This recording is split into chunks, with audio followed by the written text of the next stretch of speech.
Swayam Prabha. Digital India. Educated India.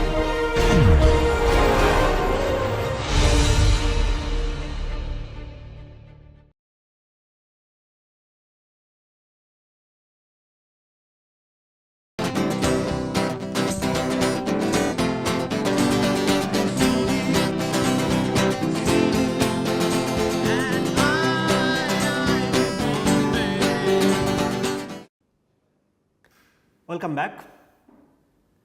As we were discussing in the last class, today we will be discussing the Stille reaction.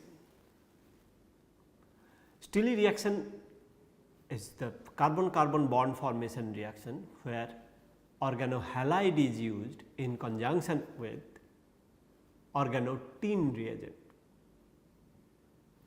The moment one is talking about tin reagent, there the first problem that comes into mind is how this is going to be industrially relevant, because industry does not want to use the tin reagent. Indeed, that is the one and only problem that we have with Stille reaction. Industry does not like it, medicinal chemistry people does not like it, but then why Stille reaction is so popular? Because it works beautifully almost for everything. So, academician is going to like it. Academics favor it is the Stille reaction, mainly because of the fact every functional group works beautifully. Usually very little problem is associated with the Stille reaction, and therefore, also it is one of the carbon-carbon bond forming reaction which has seen most use in natural product synthesis. The big molecule synthesis we see are quite useful under the Stille reaction condition. So, today we will discuss the Stille reaction, some example of the Stille reaction. As we have said, the drawbacks of the Stille reaction is the industrial use, medicinal chemistry use is not really viable. Nonetheless, it remained very popular in academia as well as in natural product synthesis. Okay, let us look at Stille reaction. So, you have Rx reacting with R prime SnBu3, for example, palladium 0 catalyst. In presence of additive, we get R prime as the product. So, this is very widely used in natural product synthesis.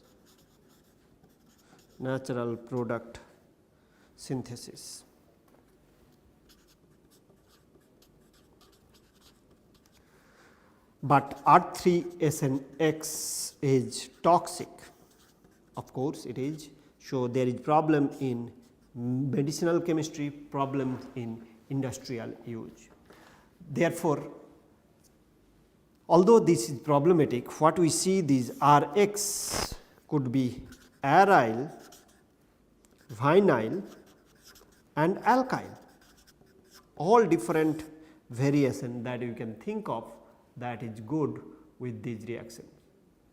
And this R prime over here can be once again good for aryl, vinyl, alkyl. So, that is quite interesting, and this reaction is often air and moisture stable. These reagents, particularly tin reagent, are air and moisture stable. So, that gives the access, or that gives the possibility that it can be used quite widely for academia. The reagent we do not have any problem in dealing with, we can pretty much use under quite normal condition, and therefore, the very challenging reaction, let us look at one such example where it is a challenge to synthesize the product, but Stille coupling can deliver the product where a diacyl unit is involved. examples.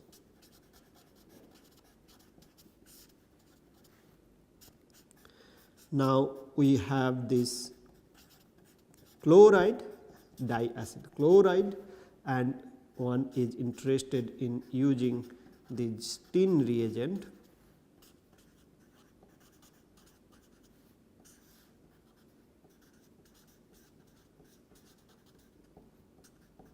under THF at room temperature, even the desired product, that is the ketone product, diketone product, one could imagine.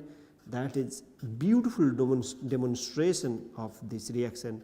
This gives 62% yield of the product.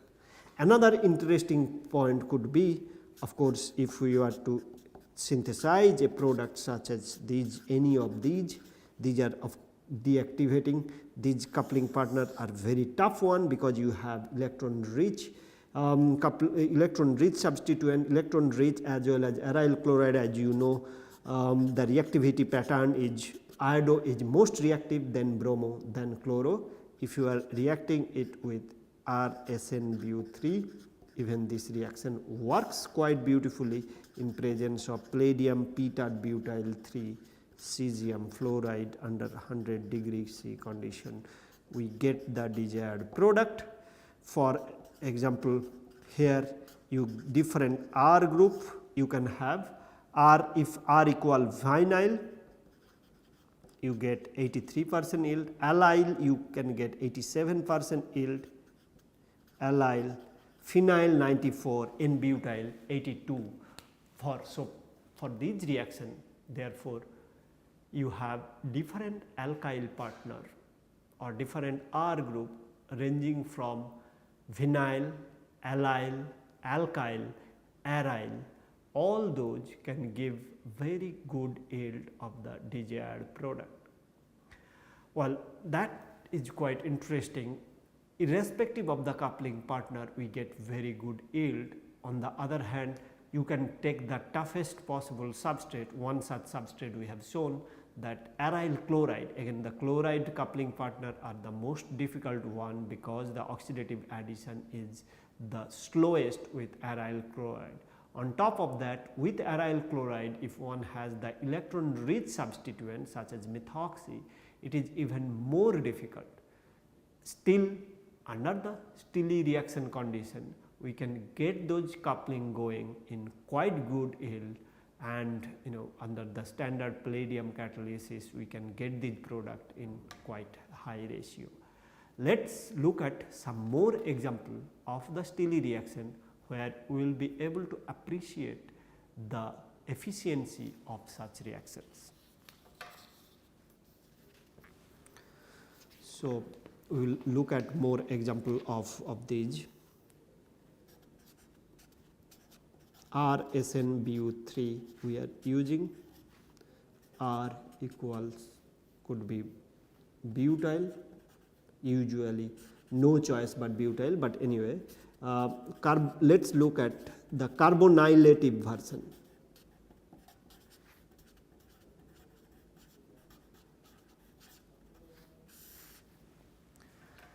Now, as we were looking at the Suzuki reaction, for Suzuki reaction we have also seen between two coupling partner, namely aryl boronic acid or any boron partner as well as aryl halide. If we are doing this reaction under the CO atmosphere, we were able to get carbonylative Suzuki coupling between one coupling partner and another coupling partner. There was a carbon monoxide. Similarly, for Stille reaction also, we can have two coupling partners, one is halide, another is the Stille reagent. If we are doing this reaction under carbonylative condition, that means carbon monoxide in presence of it, we can get the corresponding ketone product. Most importantly, even both the coupling partners are alkynyl substituted or alkynyl derivatives, still we can get this product quite efficiently. Let us look at one such example, where we have styrene halide reacting with SnBu3, again we have another alkynyl partner. We end up getting the product that we are looking for, CO in between the product. This can be done at room temperature using catalytic amount of palladium PPH3 to Cl2. Well, that is again once again very interesting. By this process we can synthesize a ketone, any desired ketone can be synthesized by using this Stille coupling. You can have diaryl ketone, you can have aryl alkyl ketone, you have alkyl alkyl ketone, you have alkynyl alkynyl ketone in between, right. Another interesting thing could be, can we synthesize aldehyde by this method? Well, as it turned out, one can, starting with alkynyl halide or even aryl halide with a heterocycle coupling partner and the tin reagent with tin hydride as a coupling partner. Instead of an alkyl, now we have a hydride reagent to transfer, and therefore, we can get the corresponding aldehyde. So, that is once again a very attractive reaction. Not only ketone, aldehyde can be synthesized by utilizing this technique. Let us look at that. We have, for example, one of the most troublesome coupling partner is this thiophenyl iodide at 3 position with tin reagent at SnBu3 with palladium tetrakis once again to rescue 45 psi CO, we can get the corresponding aldehyde. Well, because this hydride is coming from this tin reagent, right, tin hydride, tributyl tin hydride reagent that is used. So, what we have just seen that not only ketone, aldehyde can be synthesized quite beautifully. Let us look at one of the little complicated synthesis which at a glance from the product perspective it could be complicated, but from Stille perspective this is a simplest reaction of all, where we will undergo oxidative addition, insertion into an unsaturated molecule and finally coupling with a Stille condition or Stille tin reagent to give the desired product. So, we will see a sequence of events happening to give a desired product which otherwise would have been very difficult to synthesize under normal condition. Let us look at application, further application of such reaction. So, oxidative addition, beta migratory insertion and cross coupling all are happening in one pot at one stage. So, the substrate for this reaction is a little bit decorated one. So, the bromo coupling partner with it O benzyl and you have an allylic alcohol O protected one, and you want to react it with Bu3SN, this alkyne reagent. Well, that is of course an alcohol protected version. Now, what would be the product if you are adding catalytic amount of palladium PPH3, palladium tetrakis in this case? As it turned out, this gives you a cyclized product. So, oxidative addition will occur first at the alkynyl halide center. That palladium intermediate will insert in a beta migratory fashion with the dangling alkyne intramolecular fashion. Subsequently, it will react with the tin reagent. Let us look at the product formation first and then we will draw the mechanism stepwise. So, the product that we get in this case is the one where we have SiR3 alkynyl and we have OBN and OSiR3. Okay. So, that is the product formation. How is this product formation happening? Of course, overall you have this alkyne sitting over there. The first step would be the oxidative addition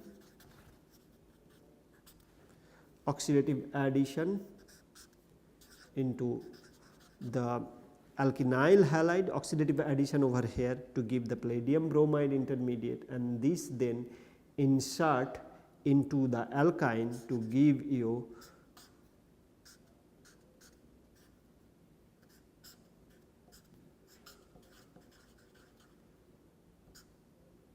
palladium bromide. Now, this coupling partner at this side, so then over here as you can see over here, then it reacts with the tin reagent to give you the final desired product. So, that is quite interesting, I thought, overall for these processes. And then therefore, we have a substrate in this case where we have alkynyl halide perfectly positioned in front of an alkyne, oxidative addition into the alkynyl halide, insertion into the alkyne, and subsequently that in situ formed alkynyl halide will react with the tin reagent to give you the final product.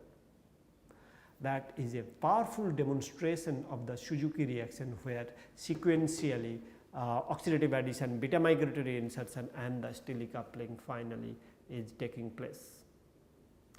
Overall then, what we do have a Stille coupling, it works beautifully for academic purpose, but it is not a great choice for industrial purpose because of its toxicity. Any given reaction you can think of, perhaps you can think using the Stille coupling if it is not of medicinal use. Stille coupling is used quite beautifully and quite extensively in academia. In selective cases in industry also it can be used. Now, let us look at the problems that is associated with the alkyl partner. So, the coupling reaction has a number of problems. One such problem is incorporation of alkyl partner either in the form of electrophile or nucleophile during the reaction. Let us look at, if you have alkyl halide, what type of problem one may associate during the reaction and why a desired product formation may be hampered because of the nature of the alkyl halide.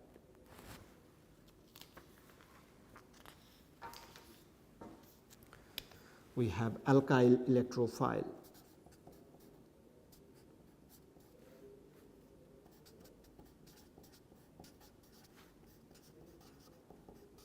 Now, alkyl electrophiles, for example, if you have alkyl halide and you want to react with R prime M, any catalyst you want to put and you want to get that one. The problem, the first problem that one associates with this is if it reacts with palladium 0, it gives of course the palladium bromide oxidative addition complex, but from the beta position, alpha beta position, this beta hydride elimination that is intramolecular reaction. Before this one proceeds for reacting with R prime M to give the desired product, a side reaction which is intramolecular, and that is where it is very difficult to prevent, can proceed to give the palladium hydride and bromide, right. Well, if that is happening, one would expect that corresponding problem of getting the desired product. So, olefin will be formed from this reaction, not the desired product, or good amount of this beta hydride elimination product can jeopardize the formation of the desired coupling product. Well, this is why we see that alkyl halide are challenging partner for these coupling reactions. One way to solve this problem is to discourage the beta hydride elimination. Of course, you have to have the alkyl partner, you want to use the alkyl partner. So, changing alkyl partner to aryl or something else does not solve the problem, because you want that desired product.